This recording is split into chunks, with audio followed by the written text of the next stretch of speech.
अरे नूर, कैसी हो? ठीक हूँ।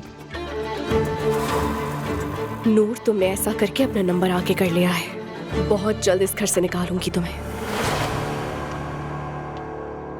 मुस्तफा, वो औरत जो कल रात उमर अंकल के साथ थी, वो गुलकारा, वो क्या लगती है उनकी? एज़गी की अम्मी है वो नायला। उसकी अम्मी कैसे हो सकती है? वो तो मुझसे भी कद में बहुत लंबा है। क्या पता उसकी असली माँ ही ना हो। हाँ गालिबन। अल्लाह अल्लाह। और ऊपर से खुले कपड़े पहने हुए थे।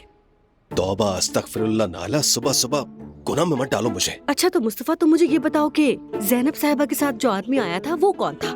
मुझे क्या पता नायला कि मैं शनाख्ती कार्ड का ऑफिसर हूँ। यकीनन उनके बीच कुछ है। वैसे जैनब साहिबा को तो वाकई दाद देनी चाहिए। घर में चाहे कोई भी आफत आ जाए या फिर कोई मर जाए, फिर भी वो औरत अपने लिए कोई ढूंढ ही लेती है। सच में कमाल की औरत है। नायला, सुबह सुबह गीबत मत करो अल्लाह के वास्ते। तुम्हारे साथ तो गीबत हो ही नहीं सकती। यानी तुम कुछ कहते ही नहीं, ना तबसरा करते हो, बस गुस्सा करते हो और मेरी बात को काट देते हो। नायला, कुर्बान जाऊं, देखो खाने वाली बात किसी को भी ना बताना। घर का माहौल अभी पुरसुकून हुआ है, फिर खराब ना हो जाए। ठीक है मुस्तफा, फिक्र न करो।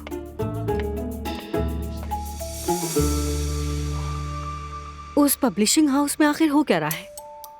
उस आदमी ने शुक्रिया भी अदा किया, उनकी आंखों में भी देख रहा था। जरूर कुछ न कुछ तो है, मगर क्या? जुल्कर, जुल्कर। हाँ बोलो नायला। मुझे कुछ बताना है। कल रात हम जैनब साहिबा से मिले थे। हाँ वो कई नई जगह काम कर रही हैं, किसी पब्लिशिंग हाउस में। हाँ तो नायला। रात को शिफ्ट वालों में किताबें बांटी गई। कोई रिटायरमेंट पार्टी हो रही थी, यानी जश्न वगैरह मनाया जा रहा था। तुम कह रही हो किताबों की काम में पैसा है? उसका मालिक काफी स्मार्ट है। खैर, मुझे कुछ और बात करनी थी। तुम वहाँ से कुछ किताबें लेकर आ जाओ। ठीक है। ठीक है, मैं इंतजार कर रही हूँ। चलो फिर लग मिलते जाओ हैं। काम पर।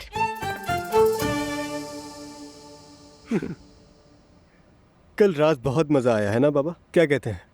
हाँ बिल्कुल। जैनब आपा का आना थोड़ा सा अजीब था, उसके अलावा बाकी सब तो ठीक था। छोड़ो बेटा, मैं इस पर बात नहीं करना चाहता। ठीक है, नहीं करता कोई बात। मैं निकल रहा हूँ, जरा एसगी से मिलूंगा, फिर वहां से ऑफिस जाऊंगा। कोई काम तो नहीं है? नहीं ठीक है, मिलते हैं। मिलते हैं फिर। Okay bye.